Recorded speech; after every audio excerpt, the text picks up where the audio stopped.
नमस्कार बच्चों। आज हम कक्षा 8वीं के सामाजिक विज्ञान भाग 1 इतिहास एवं नागरिक शास्त्र विषय का अध्यापन करेंगे।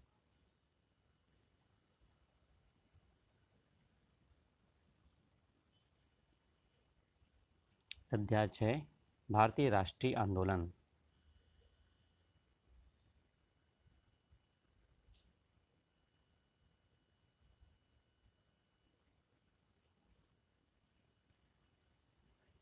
पिछले अध्याय में आपने पढ़ा कि 1857 के स्वतंत्रता आंदोलन को कुचलने का पूरा प्रयास अंग्रेजी शासन ने किया।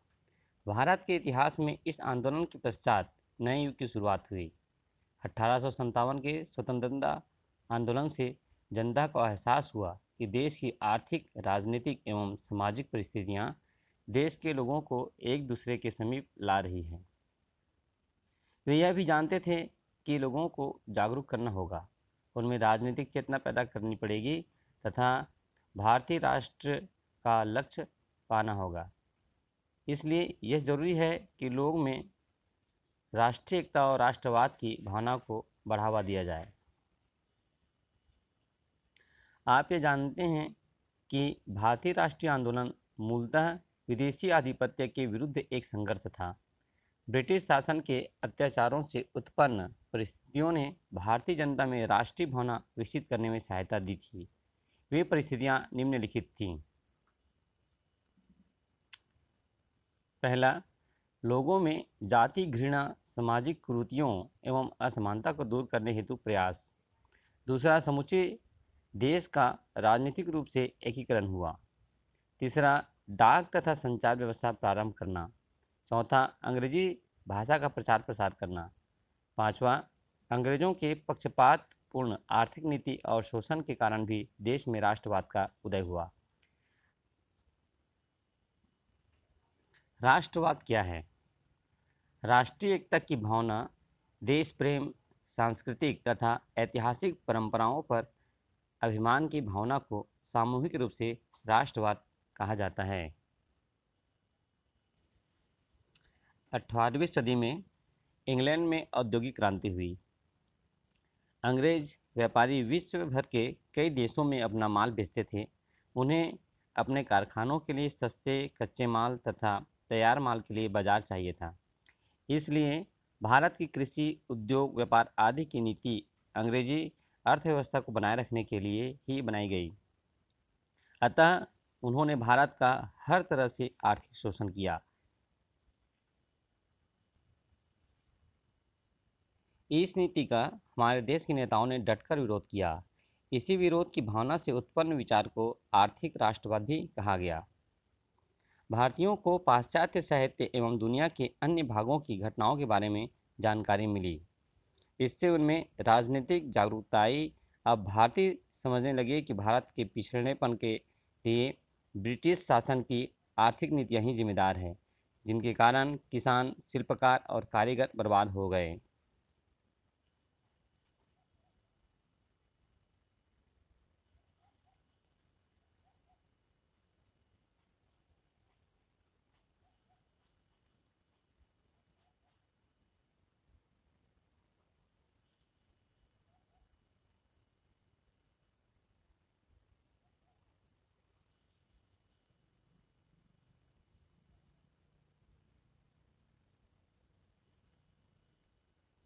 उस समय से भारतीय समाज में शिक्षित मध्यम वर्ग का उदय हुआ, जिनमें वकील, शिक्षक, सरकारी कर्मचारी, व्यापारी आदि शामिल थे। यह समाज आधुनिक शिक्षा से प्रभावित और जागरूक था। उसने संवैधानिकता, लोकतंत्र जैसे आधुनिक विचारों को आत्मसात किया और उदार लोकतांत्रिक विचारों को स्वीकार किया। ब्रिटिश शासकों की नस्लवाद की भावना तथा प्रशासन में भारतीयों को न्यूनतम वेतन दिए जाने से उनके मन में क्षोभ उत्पन्न हुआ। उन्होंने जाति भेदभाव के विरुद्ध भारतीयों में स्वाभिमान की भावना जताई। इससे उनमें राष्ट्रीयता की भावना का विकास हुआ।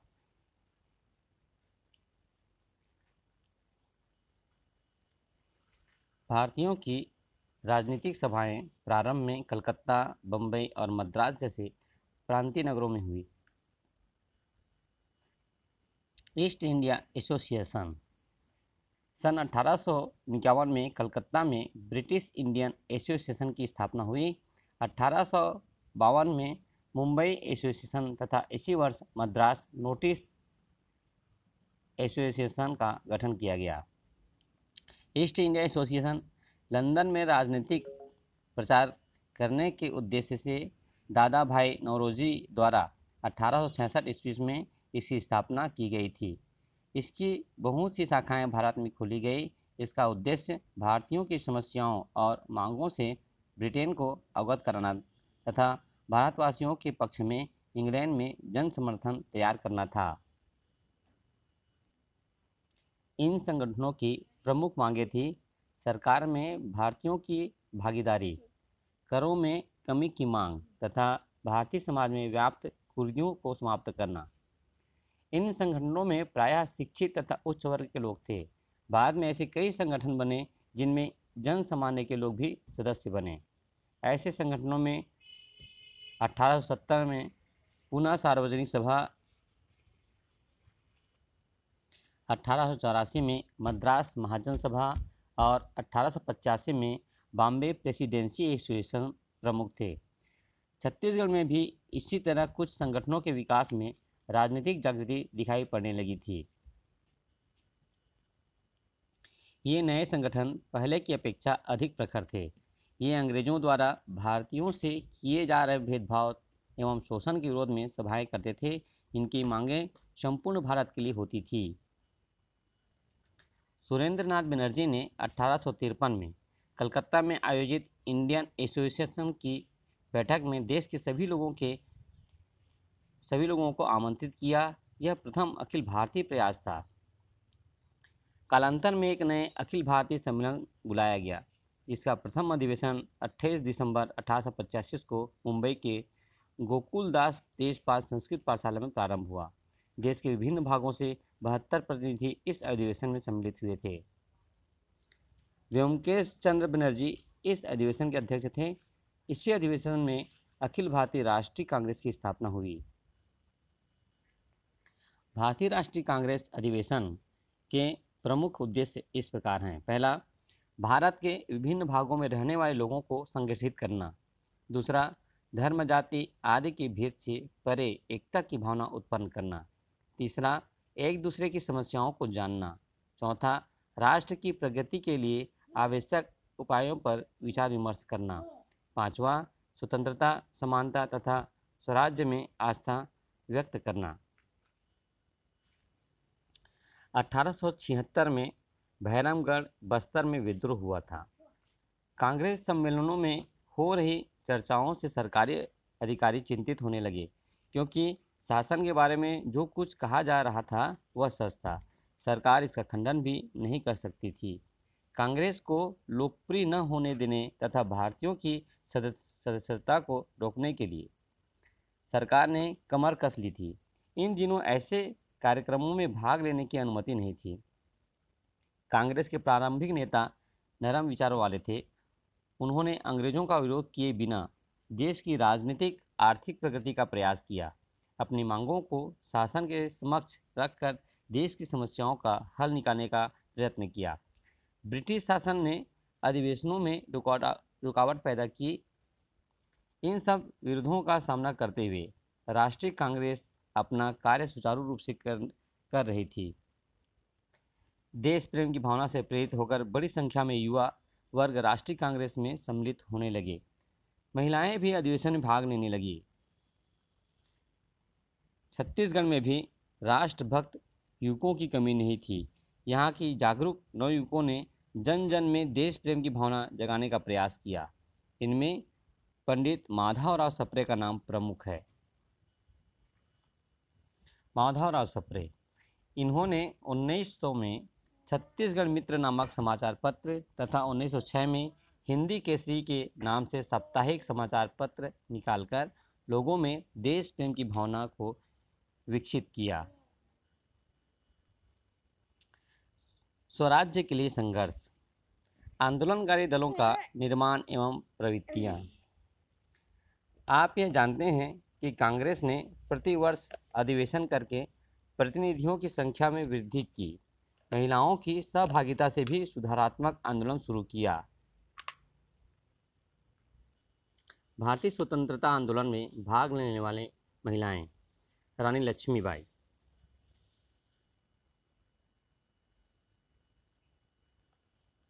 इंदिरा गांधी,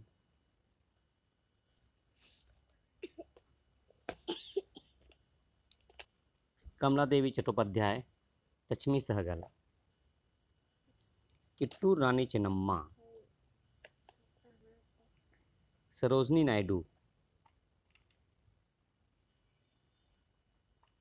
लक्ष्मी सहगल, विजय लक्ष्मी पंडित, उषा मेहता,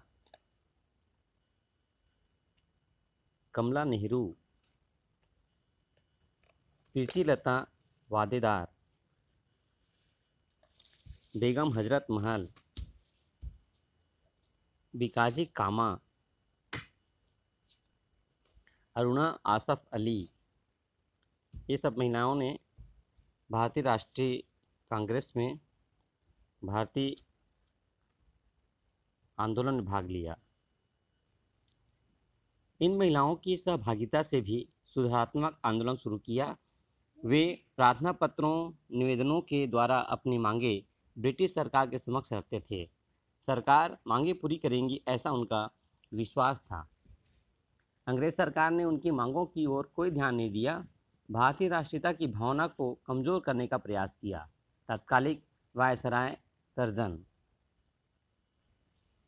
लॉर्ड कर्जन ने उस समय देश के सबसे बड़े बंगाल प्रांत का अक्टूबर 1905 में विभाजन कर दिया।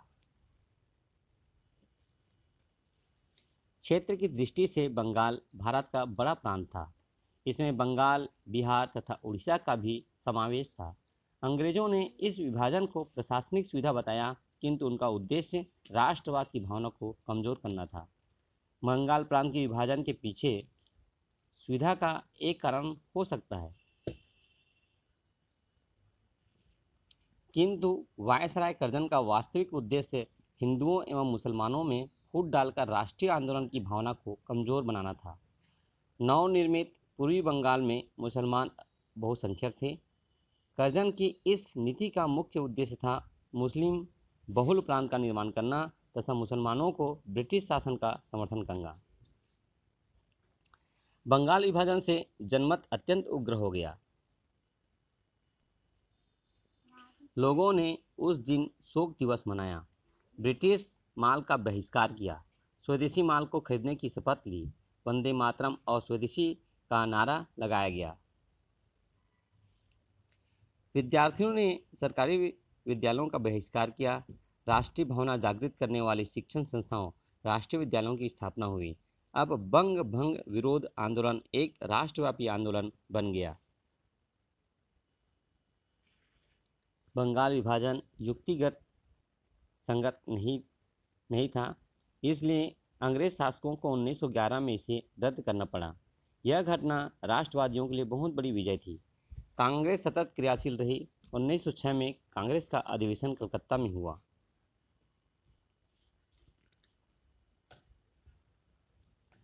जिसकी अध्यक्षता दादा भाई नौरोजी ने की। इस अधिवेशन में कांग्रेस ने स्वराज, स्वदेशी, राष्ट्रीय शिक्षा तथा विदेशी बहिष्कार के 4 सूत्री कार्यक्रम को बहुमत से स्वीकार किया। प्रारंभ में कांग्रेस में नरम विचारधारा वाले सदस्यों की बहुतायत थी।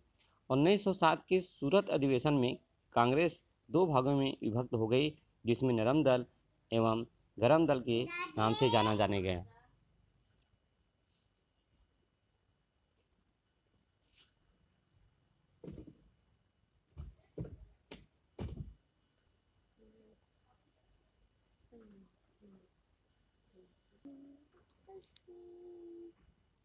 भारतीय इतिहास में गरम दल, नरम दल। नरम दल के नेताओं को विश्वास था कि भारतीयों की मांगों पर न्यायोचित विचार करने के लिए ब्रिटिश शासकों को अनुनय विनय करके मनाया जा सकता है। इसके प्रमुख नेता थे सुरेंद्र नाथ बनर्जी।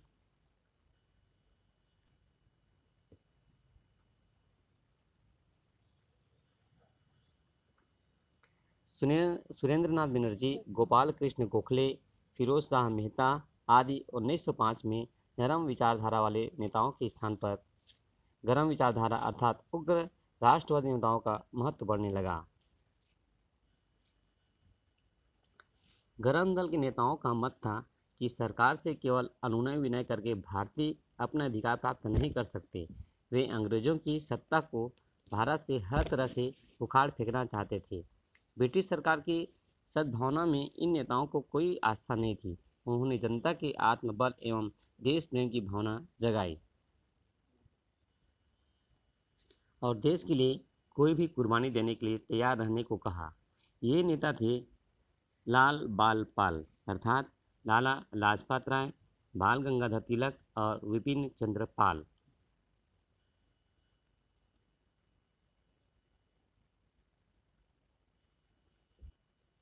उन्नीस 1910 में अंग्रेजों के शोषण के विरुद्ध बस्तर में भूमकाल विद्रोह हुआ। इस प्रकार राष्ट्रीय आंदोलन में नरम एवं गरम दल के नेताओं का उद्देश्य एक ही था, किंतु उनके कार्य करने के तरीके अलग अलग थे।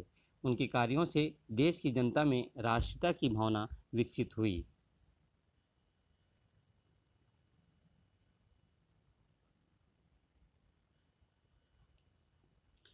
लोकमान्य बाल गंगाधर तिलक ने स्वराज्य हमारा जन्मसिद्ध अधिकार है और इसे हम लेकर रहेंगे का नारा देकर जनता में देश प्रेम की भावना भर दी। बंकिम चंद्र चट्टोपाध्याय द्वारा रचित गीत वंदे मातरम ने भारतवासियों में मातृभक्ति के प्रति प्रेम और श्रद्धा की भावना जगाई। लोकमान्य तिलक ने केसरी और मराठा नामक समाचार पत्रों के द्वारा राष्ट्रवादियों को एकजुट होने का आह्वान किया। उन्होंने जनता में राजनीतिक जागरण के लिए लोकप्रिय उत्सवों जैसे गणेश उत्सव एवं विदेशी वस्तुओं के बहिष्कार के लिए अनेक आंदोलन चलाए। इसी समय छत्तीसगढ़ के राजिम में पंडित सुंदरलाल शर्मा और पंडित नारायण राव मेघावाले ने राष्ट्रीय खादी आश्रम की स्थापना की। स्वदेशी आंदोलन को पंडित सुंदरलाल शर्मा और पंडित नारायण राव मेघावाले ने स्वदेशी आंदोलन को प्रोत्साहन करने के लिए कम मूल्य में खादी बेचकर खादी को लोकप्रिय बनाया। मूल्य की कमी को उन्होंने अपना खेत बेचकर पूरा किया। क्रांतिकाली आंदोलन। देश में ऐसे विचारधारा वाले नौजवान भी थे जो अंग्रेजों को जड़ से उखाड़कर फेंकने के लिए उत्साही थे। वे सीधी कार्रवाई पर विश्वास करते थे। ऐसे उत्साही समर्पित नवयुवकों के संगठन को क्रांतिकारी दल के नाम से जाना जाता था। इस क्रांतिकारी संगठन के अधिकांश सदस्य जोशीले नौजवान थे। वे गोला बारूद बनाने एवं हथियार चलाने का प्रशिक्षण लेते थे एवं अंग्रेजों के विरुद्ध सक्रिय संघर्ष के पक्षधर थे। वे महाराष्ट्र में अभिनव भारत एवं बंगाल में अनुशीलन समिति के सदस्य के रूप में सक्रिय थे। वे पंजाब और उत्तर भारत में भी अधिक क्रियाशील थे। इनके अलावा विदेशों में भी श्यामाजी कृष्ण वर्मा, मैडम भिकाजी कामा, एम बरकतुल्ला खां, बीबीएस अय्यर, बिहारी बोस, बीडी सावरकर, ओबेदुल्ला आदि क्रांतिकारी प्रमुख थे। ये क्रांतिकारी अपने उद्देश्य में आंशिक रूप से सफल भी हुए। उनमें सुभाष चंद्र बोस का विशेष योगदान था। उनके आत्म बलिदान ने भारतीयों के हृदय में देश प्रेम और विदेशी सत्ता के विरुद्ध संघर्ष की भावना का प्रचार प्रसार किया। ये क्रांतिकारी नेता देश के लिए प्रेरणा स्रोत बने। अंग्रेजों की भारतीयों में फूट डालो नीति के कारण ढाका के नवाब सलीम उल्लाह खां की अध्यक्षता में 1906 में मुस्लिम लीग की स्थापना हुई। प्रारंभ में मुस्लिम लीग ने ब्रिटिश सत्ता के प्रति निष्ठा प्रकट की थी। मुस्लिम लीग के संस्थापक सलीम उल्लाह खां जो अध्यक्ष थे 1906 में।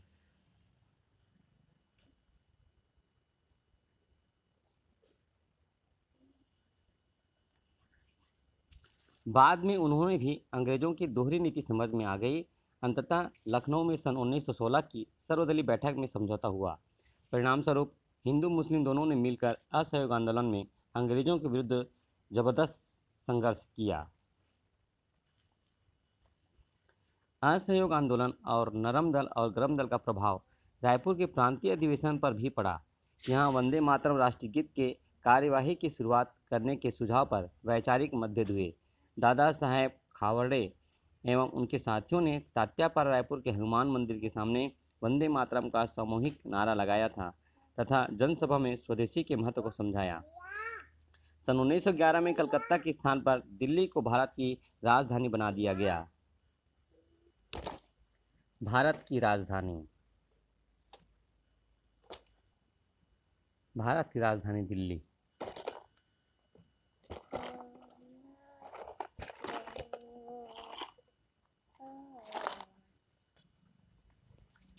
भारतीय गरम दल के नेता शिवराम हरि राजगुरु, हेमू कलानी, खुदीराम बोस, वीर भगत सिंह। भारत के स्वतंत्रता सेनानी। यूरोप में कुछ ऐसे भारतीय युवा छात्र थे जो भारत की आज़ादी के लिए सशस्त्र क्रांति एवं संघर्ष का विचार रखते थे। ऐसे ही विचार वाले युवाओं का एक दल था गदर पार्टी।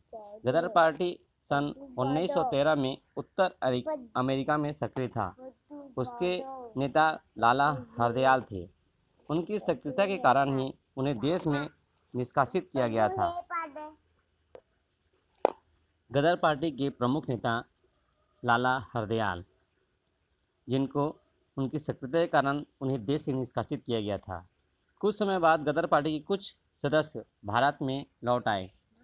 प्रथम विश्व युद्ध के लौटे सिपाहियों के बीच सशस्त्र क्रांतियों के तरीकों का प्रचार किया। इसी बीच यूरोप के साम्राज्यवादी नेताओं के दो विरोधी गुटों के बीच शत्रुता के कारण सन 1914 में एक बड़ा युद्ध हुआ जो 1918 तक चला। इसे ही प्रथम विश्व युद्ध कहते हैं।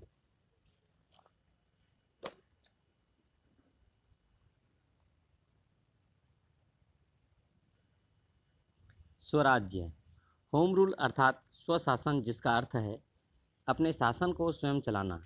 इससे देश के आंतरिक शासन को संचालित करने का अधिकार भारतीयों को प्राप्त हो जाता है। इसे ही स्वराज्य भी कहा जाता है। डॉक्टर एनी बेसेंट एवं बाल गंगाधर तिलक ने संपूर्ण देश में सघन दौरा किया एवं स्वराज्य की मांग को लोगों तक पहुंचाया। भारत में बढ़ते असंतोष, होम रूल आंदोलन की बढ़ती लोकप्रियता और यूरोप की युद्धजन्य परिस्थितियों के कारण ब्रिटिश सरकार ने भारतीयों को कुछ महत्वहीन विभाग सौंप दिए थे। इसी नियम के अंतर्गत मध्य प्रांत के विधान परिषद का प्रथम चुनाव हुआ। इसमें छत्तीसगढ़ के बहुत से नेता चुनकर गए, जिसमें प्रमुख थे ई राघवेंद्र राव, पंडित रविशंकर शुक्ल, शिवदास डागा एवं बाजीराव त्रिदंत।